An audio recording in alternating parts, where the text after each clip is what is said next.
Bab 246 ekor kecil Tuan Billy. Mata Luke langsung tertuju pada tablet darurat di tangan Selina. Di layar, Billy menyelinap keluar dari pintu belakang dengan kemeja berkerudung dengan tas di punggungnya. Luke tersenyum saat melihat Billy. Dia tidak bisa melakukan apapun dengan pakaian bagus seperti itu. Selina berkata, "Hudais itu biasa, oke. Bagaimana Anda bisa yakin bahwa dia merencanakan sesuatu?" Luke ragu-ragu dan berkata, "Nah, apakah Anda biasanya menundukkan kepala untuk menutupi wajah Anda ketika Anda melakukan perbuatan baik?" Selina berkata, "Itu masuk akal." Untungnya, Luke lolos dengan penjelasan itu tanpa mengungkapkan kebiasaan berpakaian main hakim sendiri. Mereka mengikuti Billy agak jauh di belakangnya, dan memastikan bahwa mereka berada di jalur yang benar. Sesaat kemudian, Billy membawa mereka ke sekolah. Apa rencananya? Sekolah dihentikan, dan hanya ada penjaga di kampus sekarang. Sambil mengerutkan kening sejenak, Luke tiba-tiba memikirkan sesuatu. Apakah kita memiliki nomor kepala sekolah Shiburi? Selina berkata, "Ya, saya punya kartunya." Luke berkata, "Telepon dia dan tanyakan apakah ada orang lain di sekolah." Setelah kepala sekolah mengangkat telepon, Selina berkata, "Hah? Tidak ada siswa dan tidak ada guru. Oh, terima kasih." Luke tiba-tiba menyela, "Tuan Shiburi, apakah kamu masih di sekolah?" Shiburi menjawab melalui telepon, "Ya, saya baru saja menyelesaikan pekerjaan di sekolah, dan saya akan keluar." Luke dan Selina saling berpandangan, sebelum Luke dengan cepat keluar dan berlari menuju sekolah. Selina berkata, "Apakah kamu masih di kantormu? Kami ingin berkonsultasi dengan Anda tentang sesuatu." "Oh baiklah, kami akan segera ke sana." Menutup telepon, Selina berteriak, "Dia ada di kantornya." Luke melambaikan tangannya sebagai tanda pengakuan saat dia bergegas masuk. Penjaga sekolah berteriak, "Hei, apa yang kamu lakukan?" Selina telah berlari saat itu, dan dia menghentikan penjaga dan menunjukkan kepadanya kartu identitas sementaranya. "Saya minta maaf. Itu sepupuku. Dia perlu menanyakan sesuatu kepada kepala sekolah Shiburi, tetapi kepala sekolah Shiburi mengatakan bahwa dia akan pergi, jadi sepupu saya cemas. Saya minta maaf." Kemarahan penjaga menghilang pada penjelasan gadis cantik itu, sudah lama sejak senyum seperti itu diarahkan padanya. Luke tidak berlari dengan kecepatan penuh, karena itu tidak perlu. Billy baru saja masuk sekolah. Dia tidak bisa melewati pintu depan atau tempat lain yang tertutup oleh kamera pengintai, jadi dia tidak bisa lebih cepat dari Luke.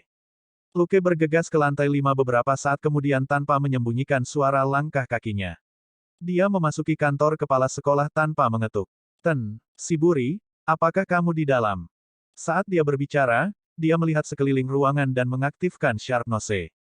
Shiburi tidak ada di sini, dan Luke mendeteksi aroma Billy di lantai bawah. Orang itu mungkin sedang mencari cara untuk memanjat gedung. Berpikir sebentar, Luke memanggil lebih keras, "Tuan Shiburi, kau di sini. Ada sesuatu yang perlu saya dan sepupu saya bicarakan dengan Anda." Billy langsung berhenti bergerak ketika mendengar suara Luke di ruang kepala sekolah. Ada dua orang lain di kantor. Billy ragu-ragu, lalu pergi, menghilang ke dalam hutan di luar gedung. Dia tidak melihat Luke memiringkan cermin di satu sisi jendela untuk melihatnya pergi. Tiba-tiba, seseorang membuka pintu. "Ah, kamu anak dari keluarga Pok, kan?" Luke dengan cepat menarik cermin dan tersenyum. "Ya, saya Lukas. Apakah Anda pulang kerja, Shiburi? Mari kita bicara sambil berjalan. Anda tahu, penangguhan ini mungkin memengaruhi pengaturan kami di masa mendatang, jadi kami ingin meminta pendapat Anda." Petik 2.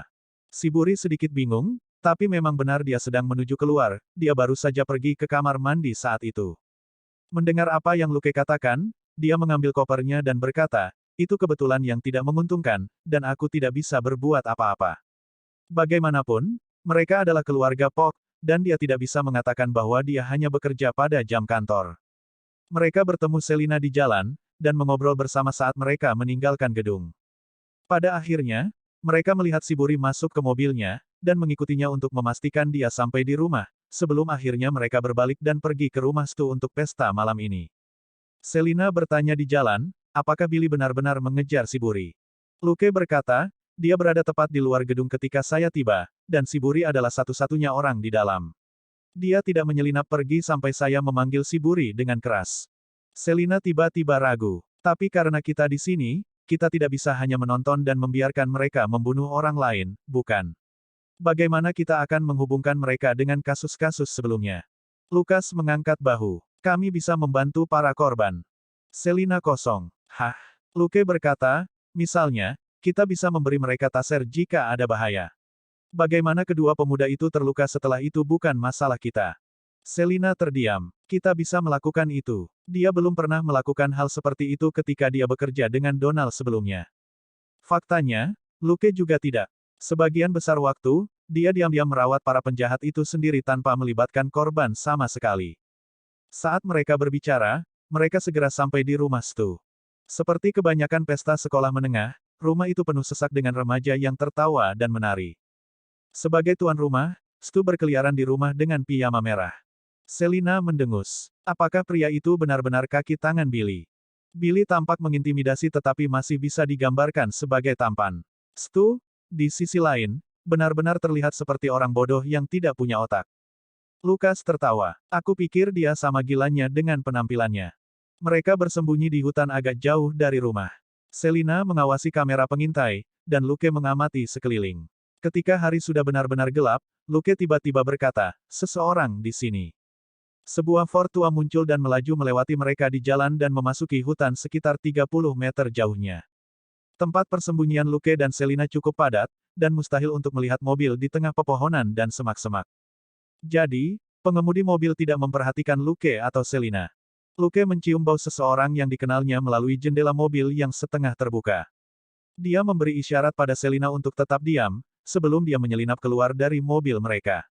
Dia mencapai kendaraan yang tidak dikenalnya dalam waktu kurang dari 10 detik.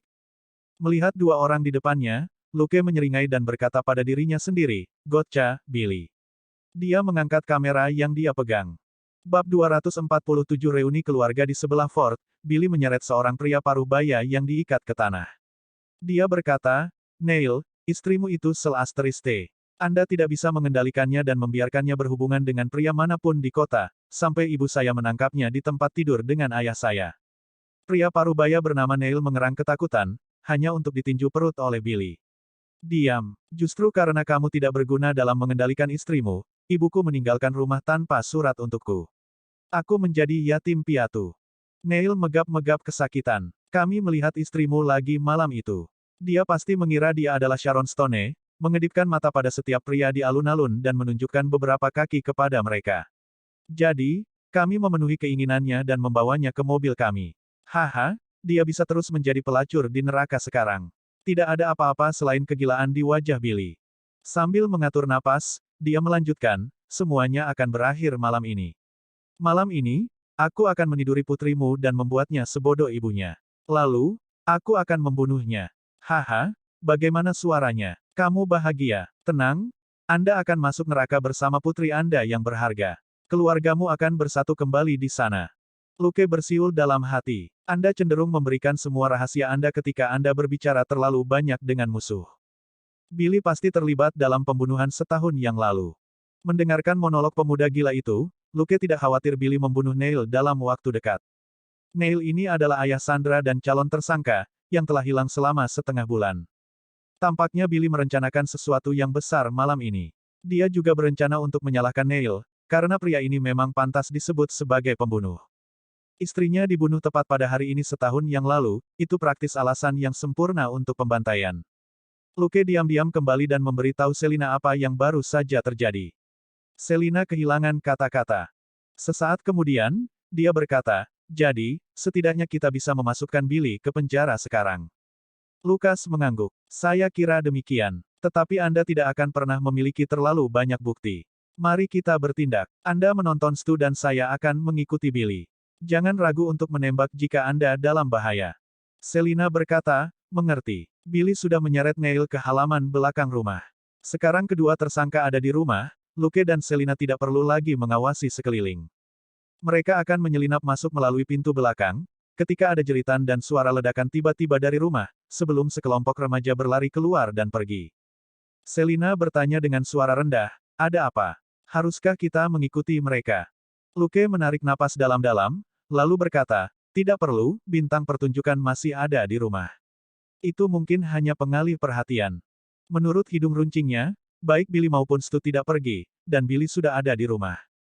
Luke dan Selina diam-diam menyelinap masuk. Sangat mudah untuk menyelinap ke rumah remaja yang berpesta. Karena banyak orang baru saja pergi, tidak banyak dari mereka yang tersisa di rumah. Selina diam-diam bersembunyi di ruang tamu di satu sisi lorong. Tempat tidur yang berantakan di dalam menunjukkan bahwa seseorang baru saja bersenang-senang di sini. Dia mengerutkan kening. Remaja benar-benar bersemangat, dan tidak akan ragu untuk melakukannya setiap kali mereka memiliki kesempatan. Melalui pintu yang setengah terbuka, dia mengamati ruang tamu. Semua orang memunggungi dia, dan tidak ada yang memperhatikan dia menyelinap masuk. Seorang anak laki-laki sedang menonton film horor di ruang tamu. Billy baru saja masuk, dan berada di lantai 2 bersama Sandra. Dele juga ada di sini, tapi dia sibuk mencari wanita dewasa dan menarik. Mereka berbicara dan cekikikan di sudut. Luke, sebaliknya, pergi ke garasi di belakang rumah. Di garasi, Tatum berhadapan dengan seorang pria, dan Luke bisa mendengar mereka melalui pintu anjing di pintu garasi. Ah, apa yang kamu ingin aku lakukan? Berpura-pura takut. Baik, aku sangat takut. Seseorang tolong aku, kata Tatum tidak peduli. Apakah kamu sudah cukup bersenang-senang? Saya di sini untuk mengambil bir. Minggir. Tatum berpikir bahwa pria bertopeng di depannya hanyalah salah satu teman sekelasnya yang bermain-main. Tapi dia berteriak saat berikutnya. Mengamati situasi di dalam dengan cermin kecil, Luke melihat bahwa pria itu telah memotong lengannya dengan pisau. Berpikir sejenak, dia memasukkan kameranya melalui pintu anjing. Kemudian, dia mengambil 2 bola besi. Di garasi, pria bertopeng dan Tatum berjuang, tetapi pria itu jelas tidak menganggapnya serius, dan tidak terburu-buru untuk membunuh Tatum. Akhirnya, Tatum menjadi panik dan melemparkan bir yang dipegangnya ke perut pria bertopeng itu. Pria bertopeng itu menggandakan kesakitan. Kemudian, dia segera melemparkan botol kedua ke arahnya. Pria bertopeng itu berhasil mengangkat tangannya dan mencegah botol pecah di kepalanya. Memanfaatkan momen itu, Tatum berlari keluar dari tempat dia terjebak di sudut dan mencoba mendobrak pintu yang mengarah kembali ke rumah. Namun, pria bertopeng itu mengayunkan pisaunya ke arahnya, memaksanya mundur. Karena panik, dia mencari jalan keluar, dan tiba-tiba bergegas menuju pintu anjing. Luke kehilangan kata-kata. Wanita ini sepertinya meremehkan seberapa besar dan bokongnya. Apakah dia benar-benar berpikir bahwa dia bisa merangkak keluar dari pintu anjing? Saat berikutnya, kepala Tatum menyembul dari lubang, tetapi setengah darinya yang luar biasa tertahan. Dia berjuang begitu keras sehingga dia bahkan tidak menyadari bahwa Luke sedang mengamatinya dengan kagum. Luke cukup terpesona dengan cara gadis itu memantul dalam perjuangannya yang keras. Kemudian, pintu garasi mulai naik, dan Tatum melihat ke atas pintu dengan ketakutan. Jika pintunya naik seperti ini, dia akan terjepit. Karena menggeliat, dia sekarang bersandar di satu sisi dan tidak bisa mengerahkan kekuatan apapun saat dia diangkat oleh pintu garasi. Bab 248 Penyelamatan dan pelarian. Tatum tidak bisa menahan diri untuk tidak berteriak, "Tidak, tolong. Seseorang tolong saya." Tat, suara itu adalah suara termanis yang pernah dia dengar. Dia berhasil mengangkat kepalanya, dan melihat orang yang agak akrab tidak jauh. "Hah, itu kamu. Membantu. Seseorang mencoba membunuhku." Luke segera berkata, "Apa? Di mana dia?" Tatum berkata, "Dia ada di dalam. Dia membuka pintu ini untuk memukulku. Tolong aku." Luke berkata, "Jangan takut. Saya di sini untuk membantu." Kemudian, dia menyelinap di bawah pintu garasi yang setengah terbuka. "Berhenti, kau pembunuh." Luke menuntut di dalam. Tatum hampir menangis. "Turunkan saja dia. Bisakah Anda benar-benar menghentikan seorang pembunuh dengan kata-kata?" Luke berteriak, "Kamu hampir membunuhnya, dan kamu tidak akan berhenti." Tatum menyaksikan tepi atas pintu garasi semakin dekat dengan putus asa. Dia sudah diangkat dari kakinya. "Jangan hanya berteriak. Lakukan sesuatu," dia meraung putus asa. Luke, bagaimanapun, tidak terburu-buru sama sekali. Jika dia menggunakan kekuatan penuhnya, dia akan dengan mudah merobek pintu garasi. Tercerahkan, dia tiba-tiba mengeluarkan benda putih dan berkata, "Benar, lihat ini." Astaga, bam! Pintu garasi tiba-tiba berhenti bergerak. Pada saat berikutnya, Tatum merasakan seseorang meraih kakinya dan menopang pantatnya. "Tenang dan angkat tanganmu. Aku akan mengeluarkanmu." Tatum buru-buru melakukan apa yang diperintahkan. Dengan bantuan Luke, dia dengan mudah jatuh kembali melalui pintu anjing. Luke melepaskan dan Tatum mendarat di tanah. Dia tanpa sadar meraih pinggang Luke. "Tidak apa-apa sekarang." Mendengar suara laki-laki yang lembut, dia mengangkat kepalanya dan melihat wajah tersenyum cerah. Terima kasih. Terima kasih. Dia tidak bisa berhenti menangis karena rasa terima kasih. Dia hampir mati sekarang, setelah pria bertopeng itu menyiksanya begitu lama, dan dia hampir pingsan karena putus asa. Tidak apa-apa sekarang. Mari kita lihat siapa pria bertopeng ini terlebih dahulu, kata Luke sambil berjalan ke pria yang tergeletak di tanah. Tatum terlalu takut oleh pria bertopeng untuk menatapnya. Tidak, mari kita panggil polisi. Dewey ada di ruang tamu. Luke mengabaikannya. Dia maju dan membuka kedok pria itu. Aku pikir dia temanmu, kan? Tertegun, Tatum menjulurkan kepalanya dan berteriak, itu tidak mungkin. Dia tidak menyadari bahwa Luke sedang merekam wajah pria itu dengan kamera di tangannya. Oke, lebih banyak bukti. Luke terkekeh diam-diam. Luke menemukan seutas tali dan mengikat pria itu. Sementara Tatum masih linglung, dia juga memborgol pria itu. Kemudian, dia memberi Tatum bahu untuk bersandar saat mereka kembali ke lantai pertama. Sebelum dia pergi, dia menekan tombol untuk menutup pintu garasi, kalau-kalau ada orang lain yang melihat apa yang ada di dalamnya. Ketika mereka kembali, hanya ada satu anak laki-laki serta Dewey dan wanita dewasa di ruang tamu. Tatum hendak mengatakan segalanya kepada Dewey, yang adalah seorang perwira polisi dan saudara laki-lakinya, tetapi Luke menghentikannya. Jangan biarkan semua orang tahu apa yang terjadi. Anda tidak ingin menjadi sorotan, bukan? Mengingat bagaimana Sandra diburu media, Tatum langsung tutup mulut. Luke berkata, Dewey, silakan datang ke sini. Ada sesuatu yang ingin aku bicarakan denganmu. Dewey dengan menyesal mengatakan sesuatu kepada wanita itu sebelum dia berjalan ke arah Luke. Luke melangkah mundur dan membuat gerakan, diam, pada Dewey di lorong. Menunjuk Tatum, dia berkata, jangan beritahu orang lain. Mari kita bicara di sana. Melihat Tatum menangis ketakutan, Dewey menjadi cemas. Anda. Luke meraihnya dan menutup mulutnya. Jangan berteriak. Wanita itu reporter, kan? Anda ingin dia melaporkan semuanya di sini. Petik 2. Dewey tidak bisa berkata apa-apa lagi. Dia berpikir bahwa Luke telah melakukan sesuatu pada saudara perempuannya. Tetapi setelah Luke menceritakan apa yang terjadi di garasi dan saudara perempuannya membenarkannya, Dewey berkata dengan kaget, Luke menekan lehernya lagi dan berbisik, tenang, oke. Dewey memerah karena cara Luke mencekiknya. Dia hanya bisa mengangguk. Luke berkata, hubungi Pok dan suruh dia membawa beberapa orang ke sini dan pastikan tidak ada wartawan yang memperhatikan, terutama yang kamu bawa ke sini. Jangan katakan apapun padanya. Dewey hanya bisa mengangguk. Dia mengeluarkan ponselnya dan melakukan panggilan.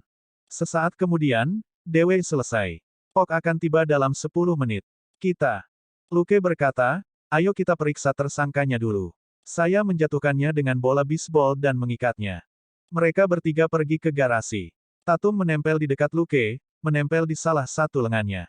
Luke hanya bisa tertawa kecil, saat dia merasakan bagaimana bagian besar tertentu dari tubuhnya ditekan ke arahnya. Sesaat kemudian, mereka melihat ke garasi yang kosong. Pakaian, topeng, dan tali ada di sana, dan tidak ada yang lain. Dewey terdiam. Di mana dia? Lukas mengerutkan kening. Dia mengendus dan ekspresinya semakin gelap, pria itu telah melarikan diri. Lebih penting lagi, bagaimana dia bisa lolos? Luke tidak merasakan sesuatu yang salah. Dia telah mengikat pria itu dengan erat dan bahkan memborgolnya. Juga, dia baru saja berada di rumah. Mungkinkah pria itu juga lolos melalui pintu anjing? Namun, aroma di udara menunjukkan sebaliknya. Tidak ada jejak aromanya yang bergerak menuju pintu anjing sama sekali. Itu hampir seperti dia baru saja menghilang ke udara tipis. Tiba-tiba, Selina berteriak dari lantai atas, bekukan. Tertegun sejenak, Luke meninggalkan Dewey dan Tatum di belakang dan berlari menaiki tangga. Dewey dan Tatum baru saja mendengar swoosh, dan Luke pergi. Saling memandang dengan bingung, mereka hanya bisa mengikuti Luke. Ketika Luke sampai di lantai 2, hidung tajamnya mencium bau darah yang menyengat. Saat berikutnya, dia muncul di belakang Selina, yang mengarahkan senjatanya ke seorang pria di dekat jendela. Seorang anak laki-laki setengah telanjang di tempat tidur telah ditikam jauh di leher, dan darahnya berceceran di mana-mana di ruangan itu. Bab 249 Hilangnya pembunuh sejati. Lukas menyipitkan matanya. Anak laki-laki di tempat tidur itu adalah Billy. Pria yang berdiri di dekat jendela, di sisi lain, adalah Stu. Berlumuran darah, dia menodongkan pisau ke leher Sandra. Gadis itu telanjang dan berlumuran darah, ketakutan di seluruh wajahnya. Stu, bagaimanapun, melirik Billy dengan senyum menyeramkan. Billy, Ayahmu juga abetes. Anda pikir dia sesuatu yang baik. Dia merayu ibuku saat Maureen pergi. Kalian berdua harus mati. Stu tertegun sejenak ketika melihat Luke. Dia berteriak, kamu tidak akan menangkapku lagi. Kemudian, dia memindahkan pisaunya, siap untuk memotong leher Sandra. Luke mencibir dan mendorong pistol Selina ke bawah sebelum dia melemparkan bola bisbolnya lagi.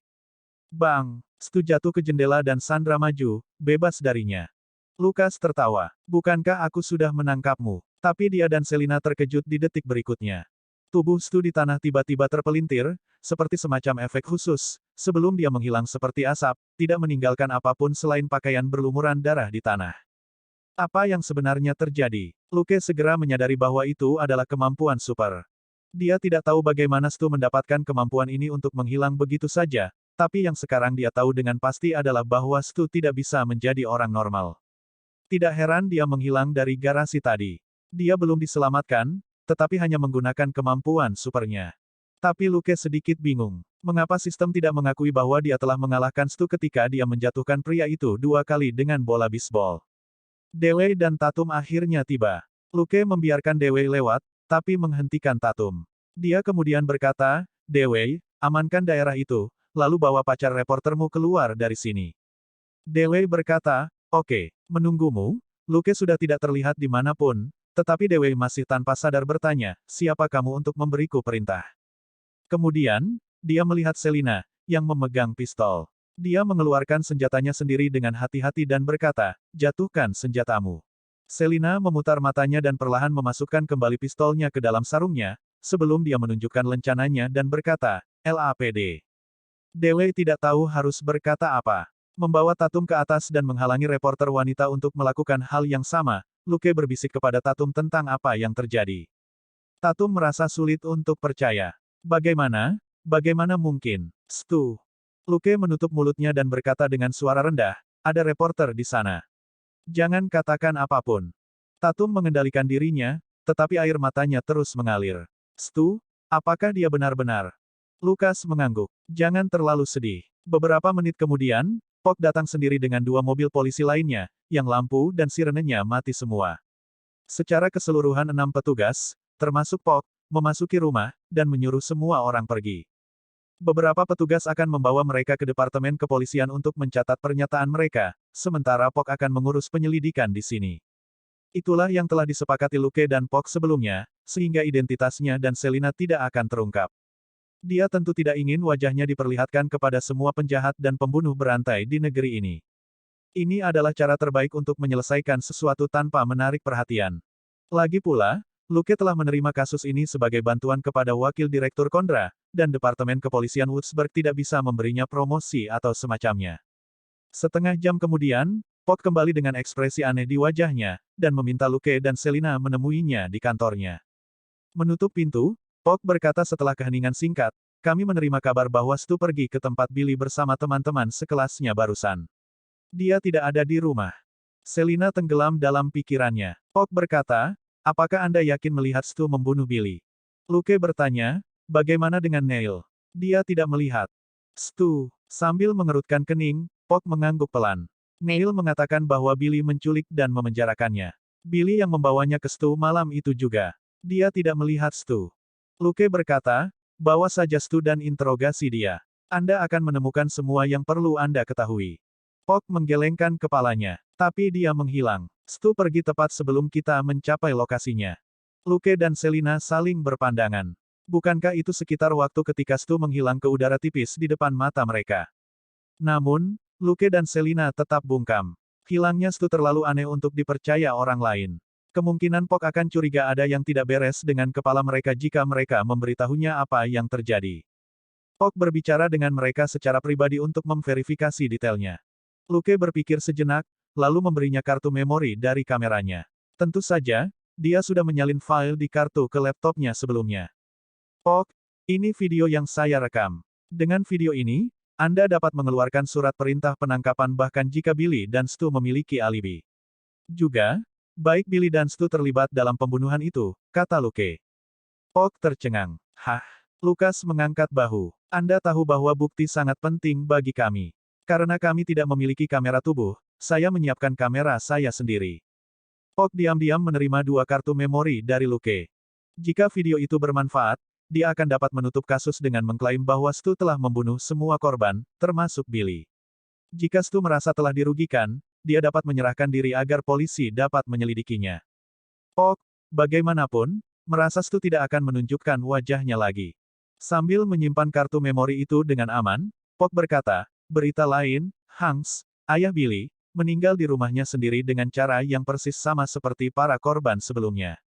Berpikir sejenak, Luke berkata, mengapa para siswa baru saja kehabisan? Pok berkata, rumah tetangga Billy terbakar, dan mereka semua pergi menonton pertunjukan. Kemudian, mereka melihat bahwa pintu rumah Billy terbuka lebar, dan ada darah di atasnya.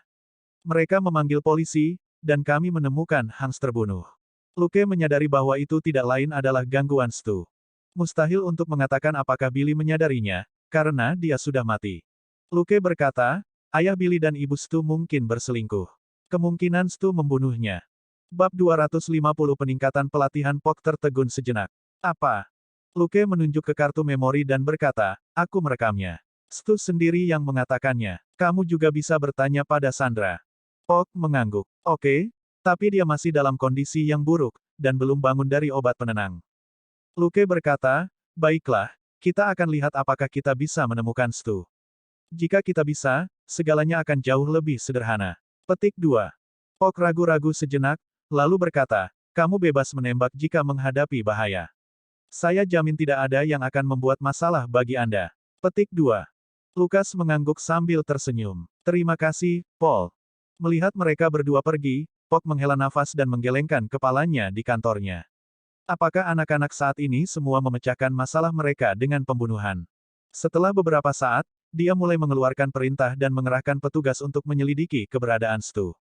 Luke dan Selina melaju ke tenggara sebentar, lalu berhenti 10 km jauhnya dari kota. Selina bertanya, mengapa kamu berhenti? Luke menggelengkan kepalanya dan berkata, bukannya tanpa penyesalan, kurasa kita tidak bisa mengejarnya. Ayo kembali. Itu adalah hutan belantara murni di luar kota. Lebih buruk lagi, saat itu hujan dan angin kencang, dan hidung tajam Luke hanya bisa melacak Stu sampai saat ini. Tentunya ini bukan yang terakhir mereka lihat tentang Stu. Luke hanya bisa menghela nafas dalam hati. Kemampuan Stu benar-benar aneh dan membingungkan. Luke bertanya-tanya mengapa sistem tidak mengakui kekalahan Stu ketika Luke menjatuhkan orang itu 2 kali. Tentu saja, kemampuan Stu tidak ada dalam daftar kemampuan yang bisa dipelajari Luke. Luke punya teori tentang itu. Misalnya, bagaimana Stu bisa muncul di rumah Billy dan di garasinya sendiri pada saat yang bersamaan. Orang lain mungkin berpikir bahwa Stu telah menyamar, tetapi Luke lebih suka percaya bahwa itu adalah kemampuan Stu. Hanya kemampuan super yang bisa membuat dua Stus muncul pada saat yang sama dan membuat mereka menghilang ke udara tipis. Sistem menilai bahwa dia tidak mengalahkan Stu justru karena fitur yang tidak diketahui dari kemampuan super ini. Sayang sekali. Selina menatapnya dan berkata, mengapa wajahmu terlihat sembelit, seperti bola biru? Bukankah Anda menghabiskan setidaknya 12 jam dengan seorang wanita hanya 2 hari yang lalu? Luke merenung sejenak, tapi kembali bersemangat. Tidak, aku akan tinggal selama beberapa hari. Mungkin Stu akan kembali untuk membalas dendam. Selin curiga. Apakah ini tentang siswa SMA dengan sweater nomor 10?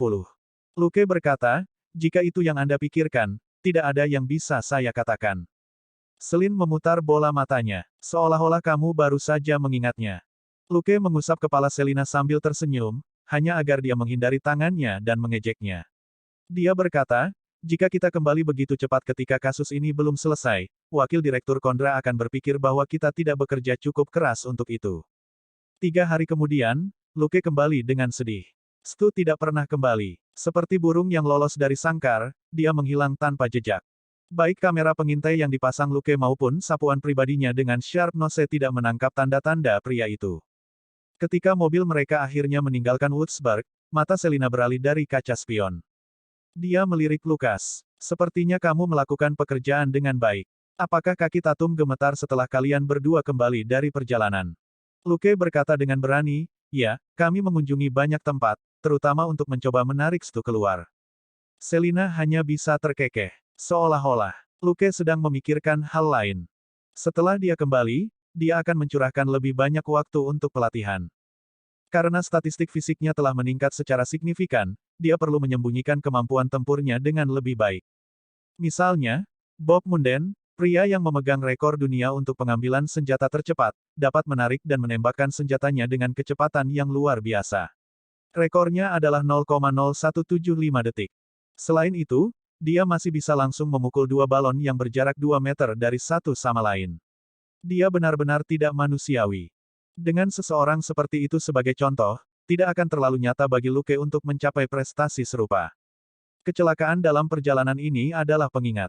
Dia tidak kalah, tetapi dia juga tidak menang. Dunia ini bukan dunia biasa, tetapi memiliki semua jenis kemampuan yang tidak terduga. Bukan hal yang besar bahwa dia tidak mengalahkan Stu dan memperoleh kemampuannya yang tidak biasa, ada begitu banyak kemampuan yang lebih menakjubkan di luar sana. Namun, bahaya bisa muncul kapan saja, bahkan di kota kecil yang tampaknya damai. Tidak hanya dia harus bekerja keras sendiri, dia juga perlu melatih Selina. Seberapa besar potensi yang dimiliki manusia? Tidak mungkin manusia biasa bisa mengalahkan Hulk atau Thanos. Tapi ambil Punisher, antihero gelap, misalnya. Punisher memiliki keterampilan tempur yang mengerikan yang memungkinkan dia untuk mengalahkan penjahat yang memiliki kemampuan super. Dia adalah lambang manusia yang berada di puncak keterampilan tempur.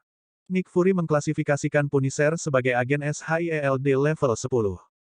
Level 10 ini bukan hanya gelar, tetapi didasarkan pada kemampuan tempur aslinya. Agen level 10 lainnya di SHIELD adalah Black Widow. Tapi Black Widow adalah seseorang yang telah ditingkatkan dengan obat-obatan, sedangkan Punisher mendapatkan levelnya secara eksklusif melalui keterampilan bertarungnya sendiri.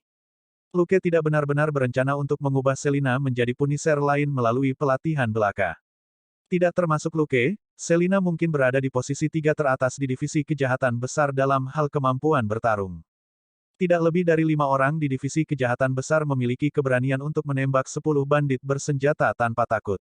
Statistik fisiknya juga luar biasa, dan rasio lemak tubuhnya selalu di bawah 20%. Setelah berlatih dengan Luke selama ini, dia sebagus petinju profesional. Dengan fisiknya, bukan tidak mungkin dia menjadi setengah sehebat Punisher di masa depan jika dia terus berlatih. Dan tidak seperti Punisher, Luke yakin dia bisa menemukan barang-barang yang berguna untuk keluarga dan teman-temannya agar lebih mudah bagi mereka untuk melindungi diri mereka sendiri. Ini adalah dunia yang penuh dengan kekuatan luar biasa. Dia tidak ingin orang-orang penting baginya dibunuh oleh penjahat acak, apa gunanya kekuatan yang luar biasa, ketika sisi sebaliknya adalah kesepian.